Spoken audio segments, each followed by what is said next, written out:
Students, I am Bhanu sir. बेटा आज अपन सीखेंगे इंटीग्रेशन यूजिंग बाय पार्ट्स। ये बाय पार्ट्स क्या है? ये बाय पार्ट्स इंटीग्रेशन का प्रोडक्ट रूल होता है। जैसे डेरिवेटिव में आप डायरेक्टली प्रोडक्ट रूल लगा सकते हो, इंटीग्रेशन में प्रोडक्ट रूल लगाने के कुछ रेस्ट्रिक्शंस होते हैं, कुछ रूल्स होते हैं। ठीक है, तो आज का टॉपिक इसी पे बेस्ड है कि इंटीग्रेशन में प्रोडक्ट रूल यानी कि बाय पार्ट्स को कैसे और कब अप्लाई किया जाता है। फॉर्मूला भी सीखेंगे, लॉजिक भी सीखेंगे और क्वेश्चंस भी प्रैक्टिस करेंगे। रफ कॉपी पेन साथ लेके बैठो, टॉपिक बहुत इंपॉर्टेंट है। मान लो आपको इंटीग्रेट करना है u multiply by v dx, इसका इंटीग्रेशन करना है। अब इसका इंटीग्रेशन आपको करना है तो ये फॉर्मूला आपके काम आता है। कैसे? फॉर्मूला क्या है पहले तो वो लर्न करेंगे। u multiply integration of v minus integration derivative of u integration of v का होल इंटीग्रेशन। इसे बोलते हैं इंटीग्रेशन का प्रोडक्ट रूल यानी कि बाय पार्ट्स। अब इसमें ये u और v क्या है? u को बोला जाता है फर्स्ट फंक्शन और v को क्या बोला जाता है? Second function. u है फर्स्ट फंक्शन, v है सेकेंड फंक्शन। अब यार ये अपन कैसे जज करेंगे कि फर्स्ट फंक्शन क्वेश्चन में कौन सा है, सेकेंड कौन सा है? ऑब्वियसली क्वेश्चन में तो गिवन होगा नहीं। तो ये जो रूल है फर्स्ट और सेकेंड फंक्शन को डिसाइड करने का, उस रूल को बोलते हैं आइलेट। रूल क्या है? रूल को बोला जाता है आइलेट। ठीक है, ILAT और E। इस रूल से आप डिसाइड करते हो whether the given function is first और second। I का मतलब इनवर्स ट्रिग्नोमेट्रिक, L का मतलब लोगैरिथमिक, A का मतलब अलजेब्रिक, T का मतलब नॉर्मल ट्रिग्नोमेट्रिक जिसमें इनवर्स नहीं होता है। ठीक है, और उसके बाद E का मतलब एक्सपोनेंशियल। E का मतलब एक्सपोनेंशियल। एग्जाम्पल्स दूं मैं आपको इनके। I इनवर्स ट्रिग्नोमेट्रिक जैसे ये साइन इनवर्स x, लोगैरिथमिक जैसे कि ये लॉग मॉड्यूलस x, अलजेब्रिक जैसे कोई भी लीनियर या क्वाड्रेटिक या क्यूबिक इक्वेशन, ट्रिग्नोमेट्रिक जैसे कि ये, और एक्सपोनेंशियल जैसे कि ये पावर में वेरिएबल का होना। तो आइलेट के अकॉर्डिंग आप डिसाइड करते हो कि गिवन फंक्शन कौन सा फर्स्ट है और कौन सा सेकंड है। ठीक है, देखो अब ये तो हो गया आपका फॉर्मूला। ये u और v की अपन ने बात कर ली और इनको अब जज करेंगे इस रूल का यूज करके। तो कुछ क्वेश्चंस प्रैक्टिस करते हैं, उससे ही आपको समझ आएगा कि एक्चुअल में बाय पार्ट्स अप्लाई कैसे होता है।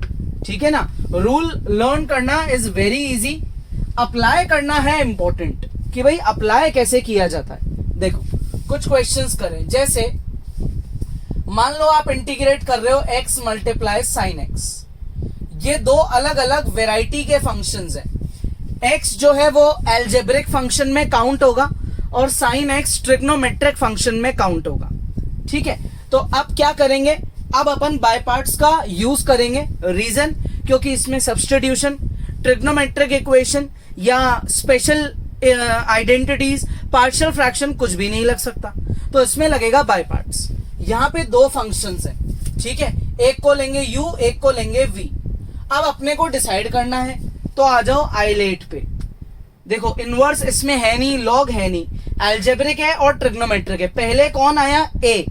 तो पहले a यानी कि x आपका फर्स्ट फंक्शन है और दूसरा है साइन x जो आपका सेकेंड फंक्शन है। ये फर्स्ट फंक्शन, ये सेकेंड फंक्शन। अब बाय पार्ट्स का जो फॉर्मूला है वो आपको ये बताता है, अगर आप इस पे नोटिस करो, कि सेकेंड फंक्शन का हमेशा इंटीग्रेशन होगा और फर्स्ट फंक्शन का एक बार डेरिवेटिव होगा। सेकेंड फंक्शन का दो बार इंटीग्रेशन होगा और फर्स्ट फंक्शन का एक बार डेरिवेटिव होगा। करें, देखो अप्लाई करते हैं। u यानी कि x multiply integration of sine dx minus whole integration derivative of x multiply integration of sine x dx। ठीक है, लग गया बाय पार्ट्स। ये u है, ये v है। तो v का इंटीग्रेशन हो रहा है, u का डेरिवेटिव हो रहा है, और एक बार और v का इंटीग्रेशन हो रहा है। साइन का इंटीग्रेशन कौन होता है, साइन का इंटीग्रेशन क्या होता है, साइन का इंटीग्रेशन होता है माइनस का कॉस। तो जहां आपको इंटीग्रेशन साइन एक्स दिख रहा है वहां आप लिख दो माइनस का कॉस एक्स। जैसे इंटीग्रेट करोगे कांस्टेंट लगा दो, x का डेरिवेटिव 1, साइन का इंटीग्रेशन माइनस का कॉस। अब आप यहां पे कांस्टेंट मत लगाओ क्योंकि अभी कंप्लीट इंटीग्रेशन नहीं हुआ, एक और इंटीग्रेट करना बाकी है। माइनस माइनस हो जाएगा प्लस, माइनस का x cos x प्लस का c1 minus minus plus integration cos x और ये dx। तो भाई cos x का इंटीग्रेशन कैसे करें, cos x का इंटीग्रेशन का बेसिक फॉर्मूला है माइनस का x into cos x plus c1, copy हो गया। cos x का इंटीग्रेशन होता है sin x और एक कांस्टेंट आ गया c2, c1 और c2 को मर्ज करके एक सिंगल कांस्टेंट बना देंगे, माइनस का x into cos x plus का sin x और प्लस का c। तो अब ये है अपना इसका आंसर। अगर आपको वेरीफाई करना है तो आप क्या करो, इसका डेरिवेटिव करो, आपका ये x इंटू साइन एक्स आ जाएगा। इसका इंटीग्रेशन ये है तो इसका डेरिवेटिव वो होगा। क्या अप्लाई किया अपन ने, बाय पार्ट्स। क्या करेंगे, पॉज करेंगे, फॉर्मूला कॉपी करेंगे, लर्न करेंगे, ये रूल कॉपी करेंगे, बहुत इजी ट्रिक है, आए लेट, है ना, और ये क्वेश्चन भी प्रैक्टिस करेंगे, फिर आगे ट्राई करते हैं। नेक्स्ट क्वेश्चन पे आओ। x है अलजेब्रिक, e की पावर x है एक्सपोनेंशियल, a पहले आ रहा है, e बाद में आ रहा है, तो अलजेब्रिक फंक्शन बन गया फर्स्ट फंक्शन, एक्सपोनेंशियल फंक्शन बन गया सेकंड फंक्शन।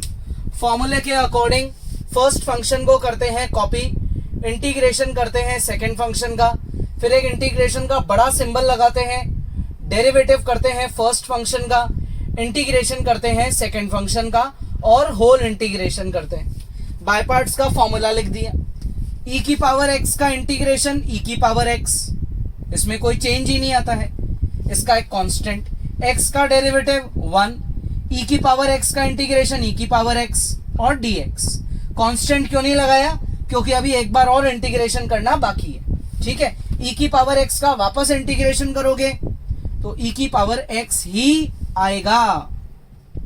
अब आप c1 और c2 दोनों कांस्टेंट्स को मर्ज करके एक सिंगल कांस्टेंट लिख सकते हो, ये सिंगल कांस्टेंट आ गया, ठीक है, इजी है बहुत।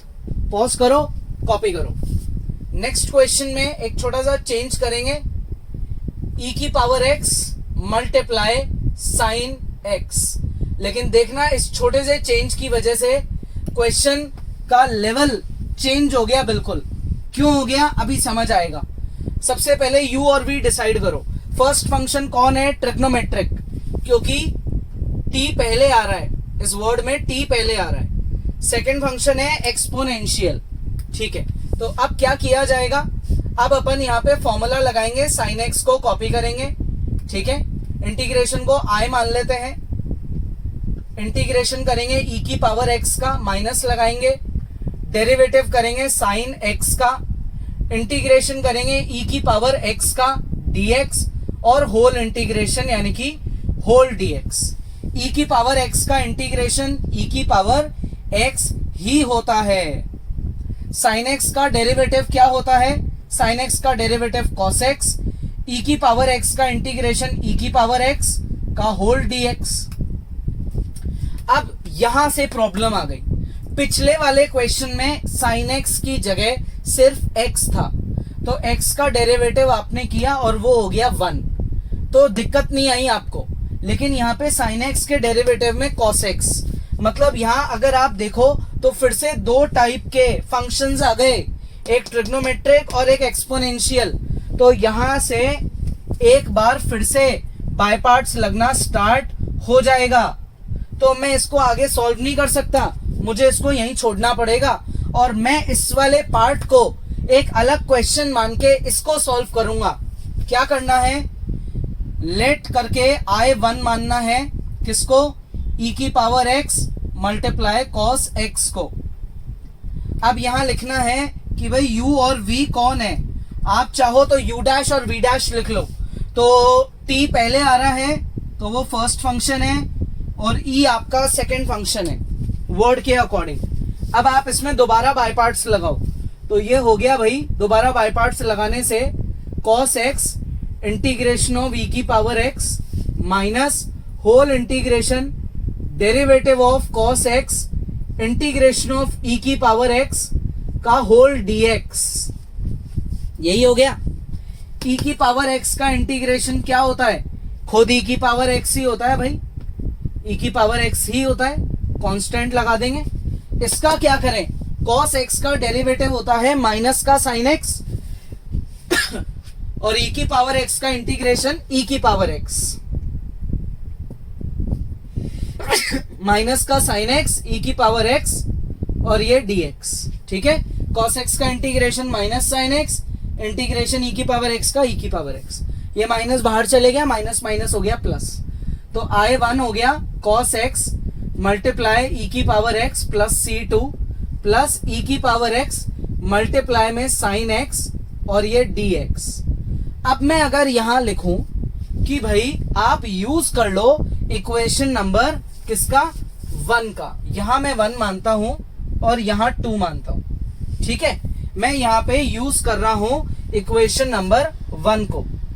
जैसे ही मैं इक्वेशन 1 यूज करूंगा मेरा I1 क्या बन जाएगा, e की power x cos x plus C2 और ये पूरी term with the symbol of integration and with dx, पूरी टर्म क्या मानी जाएगी, I के इक्वल, पूरी टर्म क्या मानी जाएगी भाई, I के इक्वल, और ये बन जाएगी इक्वेशन नंबर 3। ये मेरी किसकी वैल्यू आ गई, I1 की वैल्यू आ गई, यानी कि ये वाला पार्ट ये है I1, देखो ये है, इसको आपने यहां सॉल्व कर दिया। अब आप क्या लिखोगे, यूज थर्ड यानी कि I1 इन सेकेंड, ठीक है। तो अब आप यहां लिखो यूज 3 इन 2, ये साइक्लिक बाय पार्ट्स है, बाय पार्ट लगाने के बाद एक बार और लगाना पड़ गया, तो एक बार में तो आंसर ही नहीं आया, क्योंकि साइन का डेरिवेटिव बना cos और cos को आगे जब सॉल्व करा तो उसका डेरिवेटिव करने से वापस क्या आ गया, साइन, तो ये साइकिल बन गई।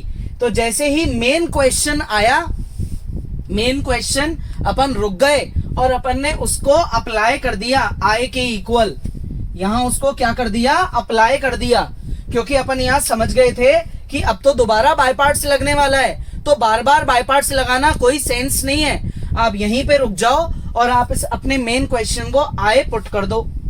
अब आप यहां लिखो यूज I1 इन सेकेंड, तो ये हो जाएगा I is equals to e की power x multiply sine x plus C1 minus I1, तो माइनस e की power x into cos x minus का C2 और माइनस का I। अब ये माइनस का I इधर जाएगा तो ऐड हो जाएगा, ट्वाइस ऑफ I, e की पावर x क्या निकल रहा है, कॉमन, तो ये हो गया साइन x माइनस का cos x, दोनों कांस्टेंट्स मर्ज हो जाएंगे और एक सिंगल कांस्टेंट लगा देंगे c। अब क्या करें, इस 2 को मल्टीप्लाई से ले जाएंगे डिवाइड में, 2 को मल्टीप्लाई से ले जाएंगे डिवाइड में, तो जैसे ही आप डिवाइड में लेके जाओगे आपका फाइनल आंसर आ जाएगा I is equals to e की power x upon 2 sine x minus cos x और प्लस का c। जब भी आपको खुद के आंसर पे डाउट हो तो आप क्या कर सकते हो, आप उसी समय उस आंसर का डेरिवेटिव करो और चेक करो कि आपका क्वेश्चन रिपीट हो रहा है क्या, तो आपका जो डाउट है वो क्लियर हो जाएगा। क्वेश्चन रिपीट होना ही चाहिए, क्योंकि इंटीग्रेशन करा तो ये आया, तो डेरिवेटिव करने पे वापस वो आएगा, एंटी डेरिवेटिव है ना। तो ये है अपना साइक्लिक बाय पार्ट्स का फंक्शन, ठीक है, आ गया समझ में, इजी है। अब इसमें बहुत वैरायटी होती है, क्योंकि आप इनवर्स भी यूज कर सकते हो, लॉग भी यूज कर सकते हो। तो करते हैं 1-2 क्वेश्चंस और, तो आप पहले पॉज करो और इतना कॉपी करो। देखो नेक्स्ट क्वेश्चन पे आते हैं। फिर से 2 वैरायटी के फंक्शंस है, एक्स स्क्वायर अलजेब्रिक है, लॉग एक्स लोगैरिथमिक है। तो आपका एक जो है बाद में आ रहा है इस बार और एल पहले आ रहा है। तो फर्स्ट फंक्शन आप लोगे लॉग एक्स को, सेकेंड फंक्शन लोगे एक्स स्क्वायर को। रूल क्या होता है, रूल होता है कि आप फर्स्ट फंक्शन को कॉपी करो, इंटीग्रेशन करो सेकेंड फंक्शन का, ठीक है, माइनस लगाओ, इंटीग्रेशन, डेरिवेटिव करो फर्स्ट फंक्शन का, इंटीग्रेशन करो किसका, सेकंड फंक्शन का, और होल इंटीग्रेशन करो। एक्स स्क्वायर का इंटीग्रेशन क्या होता है, x cube upon 3 multiply log x और साथ में एक कांस्टेंट। लॉग एक्स का डेरिवेटिव क्या होता है, 1 अपॉन एक्स। एक्स स्क्वायर का इंटीग्रेशन एक्स क्यूब अपॉन 3 और यहां आ गया dx। ये x कटा, ये क्यूब कट के यहां आ गया स्क्वायर। 3 बाहर चले जाएगा क्योंकि कांस्टेंट का इंटीग्रेशन में कोई काम नहीं होता है। इस टर्म को अपन ने कॉपी कर लिया, 3 बाहर चले गया, अंदर रह गया एक्स स्क्वायर dx। अब एक्स स्क्वायर का इंटीग्रेशन सबको पता है क्या होता है, एक्स क्यूब अपॉन 3 मल्टीप्लाई में लॉग एक्स, यहां हो गया माइनस का एक्स क्यूब अपॉन 3, इसका कांस्टेंट c1, इसका कांस्टेंट आ जाएगा c2। आप चाहो तो क्या कर सकते हो, अच्छा ये एक्स क्यूब अपॉन 3 इंटू 3 आएगा क्योंकि एक 3 तो पहले से ही है और एक 3 इंटीग्रेट करने के बाद आएगा, तो ये हो गया एक्स क्यूब अपॉन 3 मल्टीप्लाई में log x minus x cube upon 9, 3 3 जा 9 और दोनों कांस्टेंट्स मर्ज हो गए। ठीक है, आ गया समझ में। तो ये होता है बाय पार्ट्स का रूल। जब दो अलग अलग वेराइटी के फंक्शंस आपस में मल्टीप्लाई हो रहे हो तो उनको इंटीग्रेट करने के लिए इंटीग्रेशन का प्रोडक्ट रूल यूज होता है, जिसे अपन क्या बोलते हैं एक्चुअल लैंग्वेज में, बाय पार्ट्स। ठीक है, तो ये इसका फॉर्मूला है। ये u और v के बारे में हो गया, फर्स्ट और सेकंड फंक्शन, और ये u और v को डिसाइड करने का रूल हो गया। इजी है। कोई भी डाउट है तो आप वीडियो को दोबारा देखो, नहीं है तो आगे के वीडियोस देखो और इस टाइप के क्वेश्चंस की प्रैक्टिस भी करो। एक क्वेश्चन मैं आपको देता हूं, बाय पार्ट्स पे ही बेस्ड है, x multiply sine inverse x root 1 minus x square. ये करना है। हिंट भी दे देता हूं, चलो, let sine inverse x is equal to t या y, कुछ भी एज्यूम कर लो। ये पहले अप्लाई करो, सब्सटीट्यूशन करो, उसके बाद बाय पार्ट्स लगाओ, है ना। डायरेक्ट भी हो सकता है लेकिन पहले सब्सटीट्यूशन करेंगे तो बाय पार्ट्स लगाना इजी हो जाएगा। तो ये वाला क्वेश्चन आप खुद ट्राई करेंगे। कोई भी डाउट है वीडियो को दोबारा देखो, नेक्स्ट क्लास में आगे पढ़ेंगे।